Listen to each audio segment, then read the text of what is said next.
It's kind of this vision has been something that's been working for a few years for a few months for the group that's organizing. It's kind of funny to actually see it come to fruition, so we're really excited about it. Ladies and gentlemen, welcome to the first of what we hope to be many accessibility events. It is, notice actually the play on words we have, AccessAbility, because that's kind of the focus of what we want these events to be. It could be in different topic areas.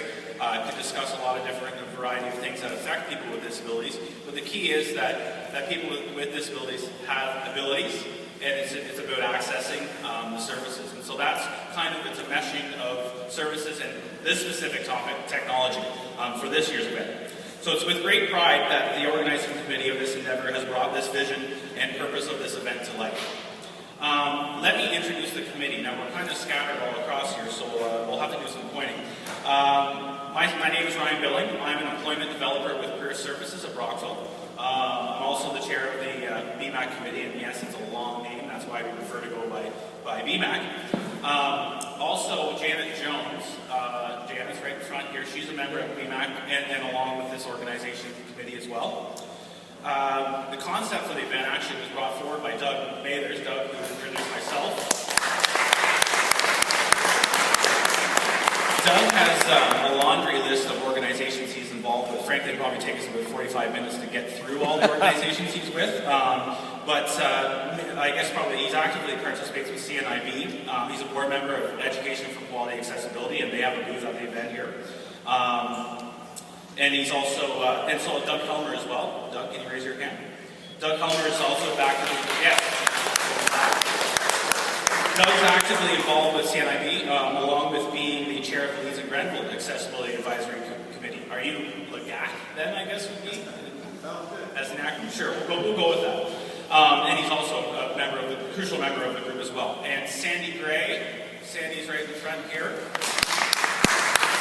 Sandy was critical in the initial stages of the event, in the planning, and she decided to leave us. I believe you were going on a safari or something. So luckily she's here. She wasn't bit by lions, so we're happy to have her back with us. And Sandy, thank you for being involved again. Along with this fabulous working group that I just introduced, we can't thank enough St. Lawrence College for their endless support, specifically Campus Dean Doug Rowden.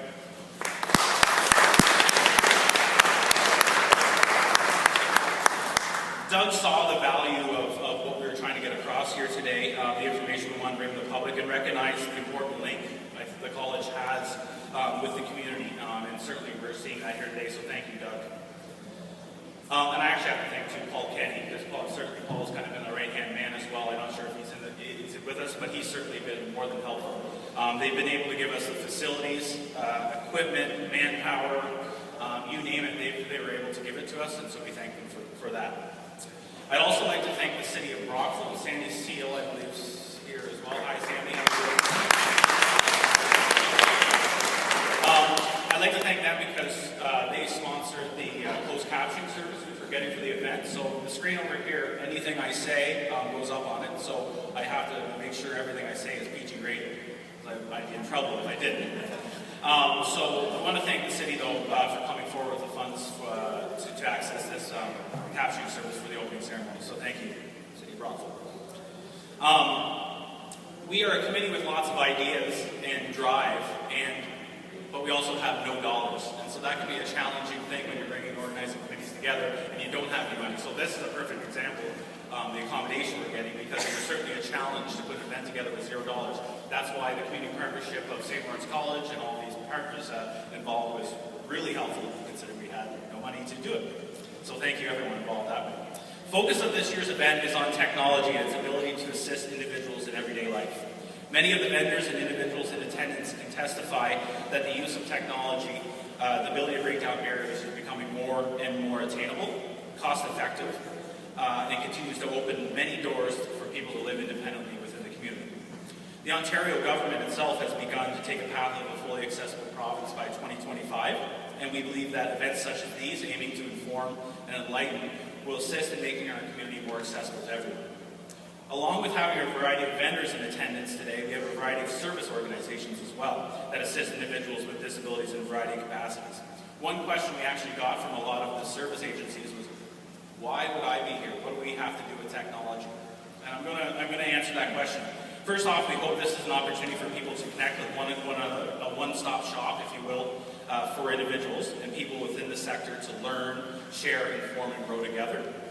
We also want this to give the service agencies the opportunity to learn about the latest technology and its applications so we all can better serve the individuals we work with. From a vendor perspective, we want the opportunity for individuals and agencies to share their experiences with them as well so that they can address questions better and accommodate to individual needs of their customers and thus maximizing their abilities. So the way I see it, I guess it would be a win, win, win. It's three. We'll go 3 wins on that one. It's with great pleasure that I have the opportunity to kick off the event and introduce our first of our special guests this morning. The Honourable Gord Brown, Member of Parliament for the riding of Leeds-Grenville, has been gracious enough to be in attendance. Let me give you a little background about Gord. He was elected as Member of Parliament for Leeds and Grenville in June 2004. In that time, he was a member of the Heritage Committee and was Vice Chair of the Ontario Caucus. He was chosen as Chair of the Special Committee on Bill C-38. He has since been re-elected twice, so he's got that going for him. 3 times? There's been a lot of elections. Yeah, okay. So yes, as you can see, that's a good thing. He served on an extensive list of standing committees. The Standing Committee for Canadian Heritage, member of the Standing Committee of Industry, Science and Technology, the Standing Committee on Public Safety and Security, and the Standing Committee on Human Resources, Social Development, and the Status of Persons with Disabilities. So apparently Mr. Brown's doing a lot of standing. He's also served as Chair of the Ontario Caucus. In 2009, he was elected House of Commons Chair of the Canada-United States Interparliamentary Association. That's a mouthful. It needs an acronym, that one. Prior to federal politics, Mr. Brown was a town councillor in Gananoque, his hometown, president of the Thousand Islands Gananoque Chamber of Commerce, and chair of the St. Lawrence Park Commission. Did I mention he also is CEO of the Thousand Islands' largest food service and accommodation business that employs over 120 people. So as we can see, Mr. Brown has been a busy man with a focus on improving the lives of individuals within our riding. Ladies and gentlemen, put our hands together and introduce Member of Parliament, Gord Brown.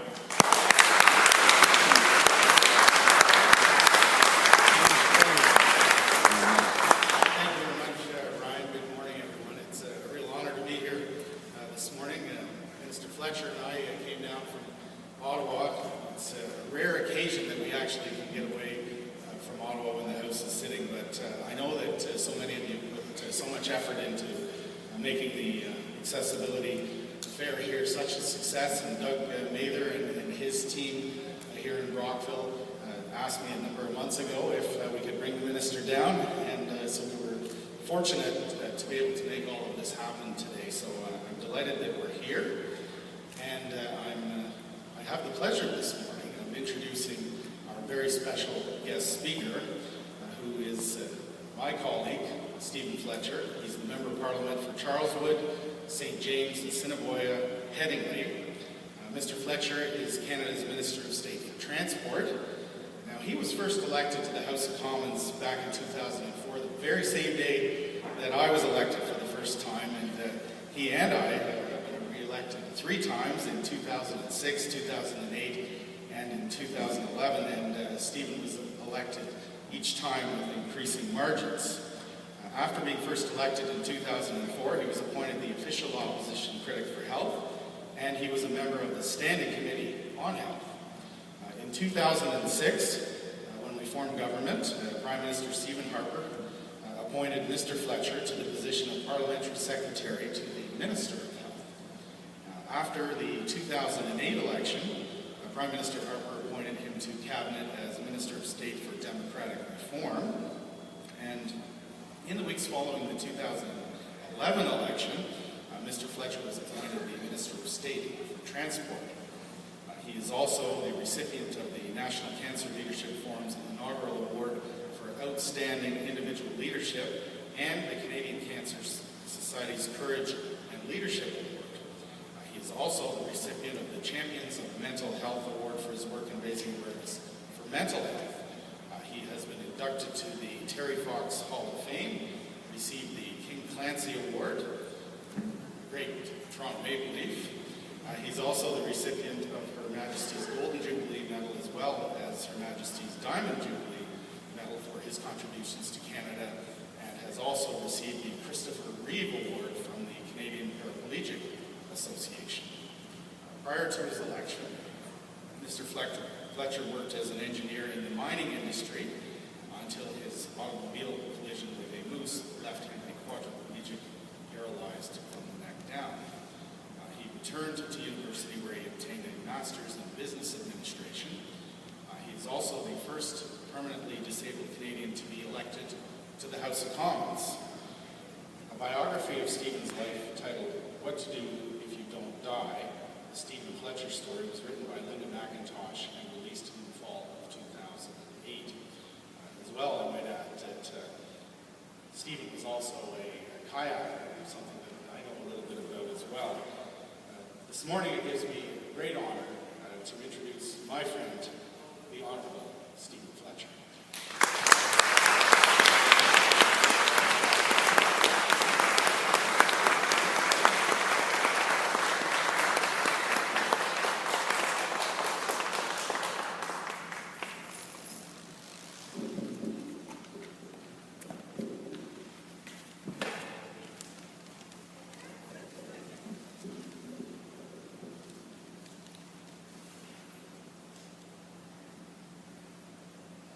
How does that sound?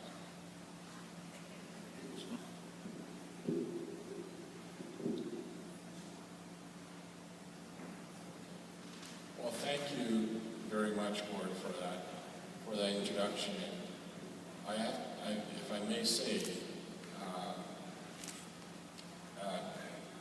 Gord has been an outstanding member of Parliament.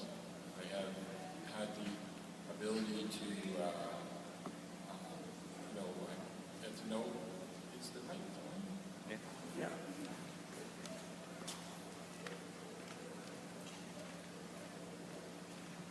See, I'm saying all these nice things about you. And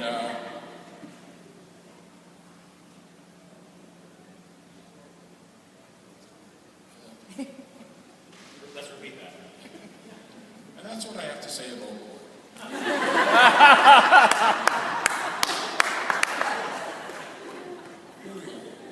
Look, Gord Brown is a great MP, represents Rockville and the whole region in a way that I think any person would want to be represented in Ottawa.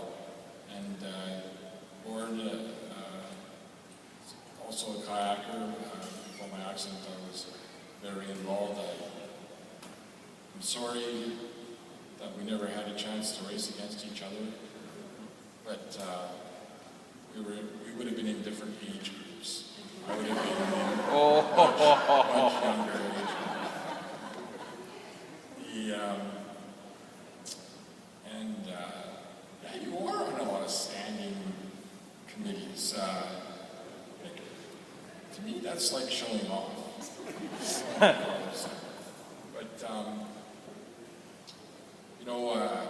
I think what I'll do is I'll just explain a little bit of where I've been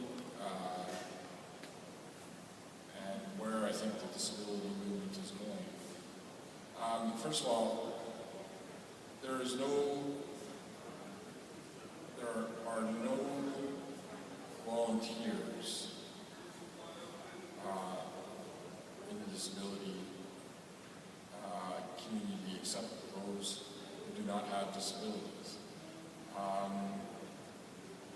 So it's always impressive to me to see people who help those with disabilities when in fact they may not have a disability themselves, because it shows empathy and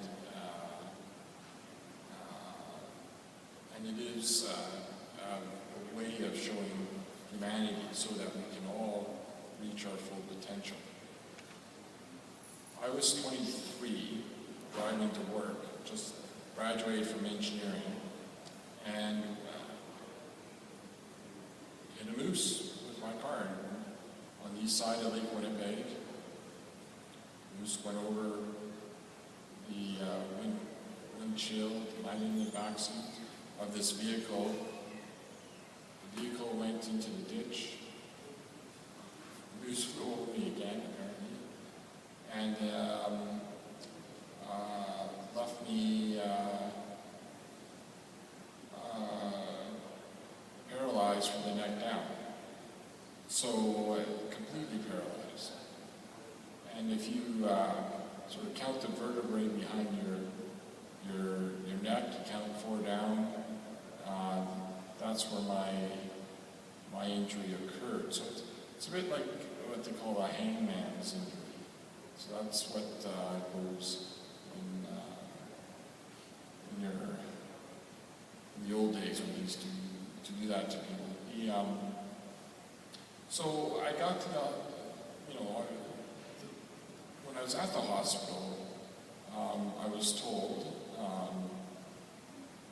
that I may not live, and if I do live, that I would be in an institution for the rest of my life.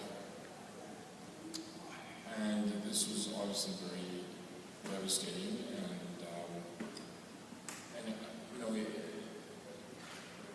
in getting this information was at a point, because I was intubated, like with the tubes down the throat, so I couldn't actually talk, nor could I move. So communication was very difficult. So we came up with a way with a letterboard, but it was very onerous. I found out how bad my spelling really was, and frustrating. But I knew that I didn't want to go into an institution. So I fought, and in Manitoba they had a pilot project called self-managed care. And instead of putting someone in a nursing home or some sort of group home, the government provided money directly to the individual and allowed them to distribute it to the caregivers that they need. Very innovative, very proactive, very empowering. And so I did that, and that allowed me to go back to university and get an MBA. Now, I will say that no matter what situation you find yourself in, education is the best investment society can make in an individual, and the best investment an individual can make in themselves. And education saved me from what was going to be a very, very bad situation. Again, fast forward, and I got involved in politics at the university and so on, and in the Unite the Right movement, and decided to run provincially for a nomination, and I lost, but kept at it and became president of the PC party in Manitoba, and then decided to run federally for the Canadian Alliance, and thought as PC party president, bring it all together. And the parties merged and had to run through a nomination again. All contested in this West Winnipeg riding. And then Paul Martin brought forward a star candidate, Glenn Murray, some of you may know him. He's now in the Ontario legislature. But and the reason why I'm talking about this is, as someone with a disability, I think it is important for whatever you're doing, to be able to demonstrate that you can do the job. And in politics, that includes going through contested nominations and doing all those things. Nothing, you're not doing anyone any favors by their company or organization, by just letting, denying or providing someone based solely on their physical situation. So anyway, I went into this election and, people had, there is still a stereotype about people in wheelchairs. And that's changing now, I think. But even 10 years ago, we made sure that all my literature didn't show the wheelchair, we didn't talk about the disability. We just said, this is what we're going to do for you, for the people who are going to be voting. And in fact, when I would come up to the door, people would be quite surprised. They would turn to my whoever was with me and thinking that they were the candidate rather than myself. But it all worked out. I recall being on our local radio station, CJOB, and the announcer was saying, Fletcher, nobody knows who we really are. You're running against the mayor of Winnipeg, well-known individual, 100% name recognition, going to go straight to cabinet, handpicked by Paul Martin, and given your situation, why would anyone vote for you over the other guy?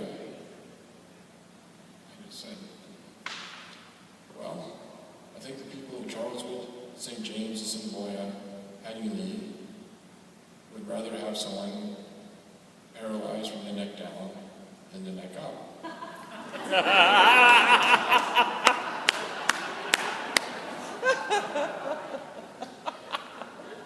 Yeah, there was a pause. Then you went to a commercial break. And I don't mean to, Glenn is a very smart guy and so on. But the point I was trying to make is, I'm not trying out for the Winnipeg Blue Bombers, doing something that I'm qualified, able to do.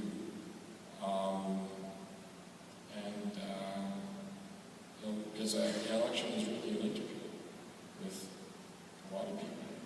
So the long and the short of it is they got elected. So, and then come to Ottawa,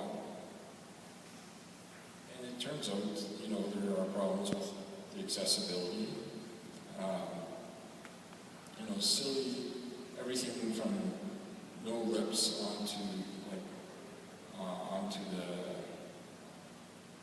main, into the west entrance, the west entrance. Now they have like 3 or 4 of them now, but when I got there, there was no way you could actually get up the curb. Some of the wheelchair accessible elevators weren't accessible. The one that went into the cafeteria had to be replaced. But the rules of the House of Commons had to be changed because they had to, only members of Parliament and officers of Parliament are allowed on to the floor. So they had to change the rules to allow for a stranger, like a caregiver, to be on the floor. So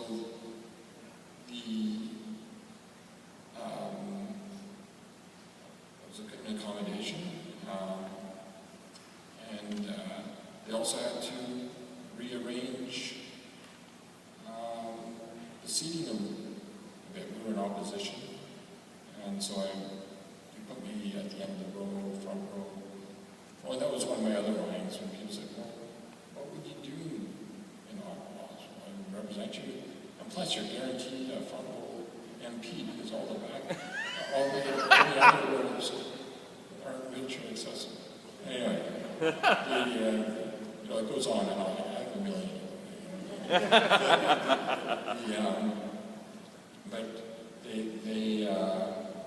So I had to make these renovations, and Claude, the parliamentary architect, this is a true story. We had to do this and we couldn't do that because it would affect the integrity of this ancient piece of stone, and anyway, and after he did all this and we were in opposition, I said, Claude, realize that this is all temporary. He sort of looks at me, and in a few months, I'm going to be on the government side of the house. He laughed. Claude, when that happens, I'm going to run for speaker. And we were sitting at architectural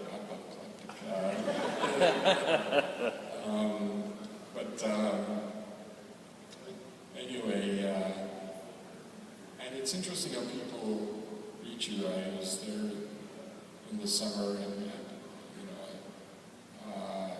showing the Parliament, the chamber to my parents. It's sort of a glorious moment, right? You go in and you want to show your parents, where you're going to work and all that sort of thing. And I was in the chamber and a senator came in. I don't want to mention his name, but he was liberal. Came in and went to go shake my hand, but realized I didn't do it, so he just patted me on the head over again. And okay, I guess maybe that's what liberal senators do, or maybe Ottawa custom, I don't know. But his motive was positive. But it was interesting that a variation of that happened a lot.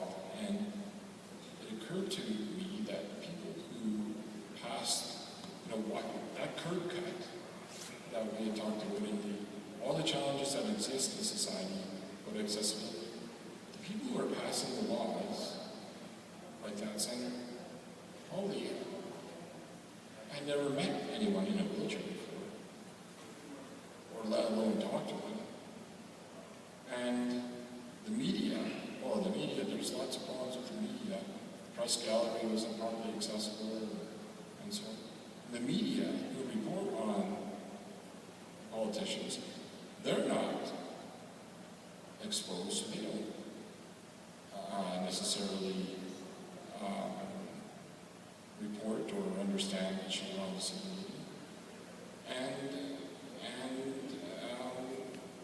So therefore the general public may not get the exposure that is necessary. So the more we can get people who do have disability out into the community, regardless of what the disability is, if it's sight, hearing, physical, episodic, the more we can get people into the community, the more normal things become. And more people will realize that by making something accessible just doesn't help the guy in the wheelchair. It helps the mom and dad with the kids in the stroller. It helps with, clerk trying to get a bunch of inventory into the store. It helps people who are, later in their lifespan.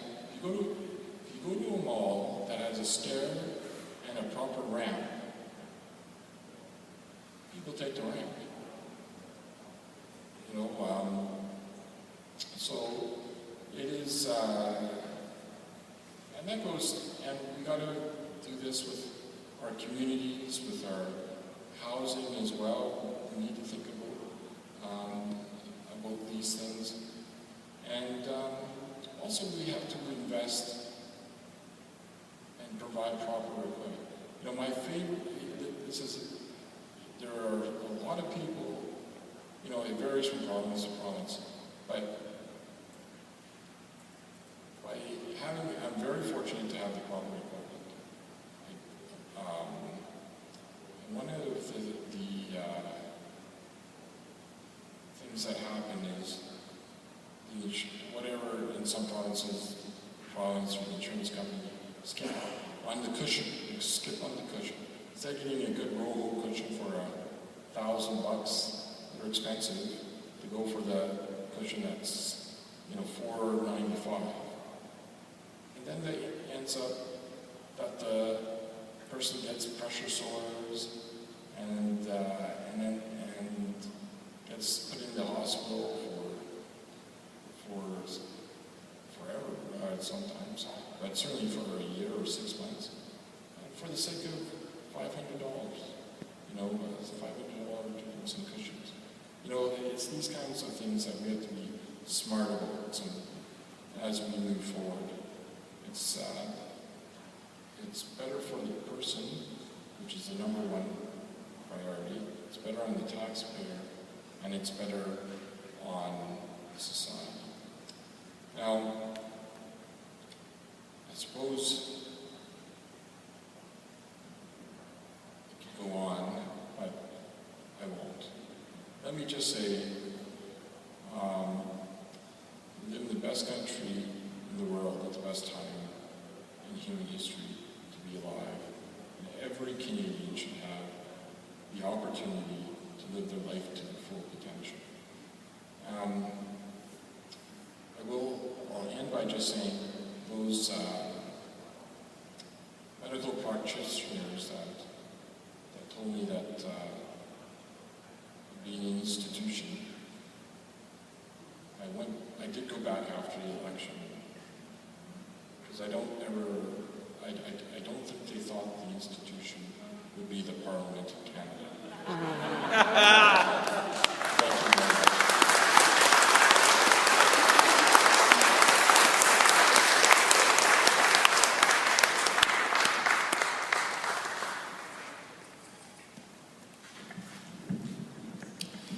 Thank you very much to both Gord Brown and Stephen Fletcher. What a privilege it was to have these gentlemen in attendance today. On behalf of the organizing committee, I'd like to thank you guys to take time out of your busy schedule to come down from Ottawa. Hopefully it was a nice drive down, beautiful day. We really do appreciate it, and thank you for that. Before we close the opening ceremonies, or Brent maybe turns off my microphone because I'm speaking too long, I just want to take care of some housekeeping items. In your visitors guides, and there's going to be visitors guides at the front, you can ask any of the individuals. Again, let's raise our hands, all the committee members. If you have any questions throughout the day, please contact one of us. In the visitors guide, actually, there's a section, a list of people who are going to be speaking in our speaker's corner. Speaker's corner is going to be in room 207. Thank you very much. And we'll be beginning at 11 o'clock with Matthew Wilson actually speaking.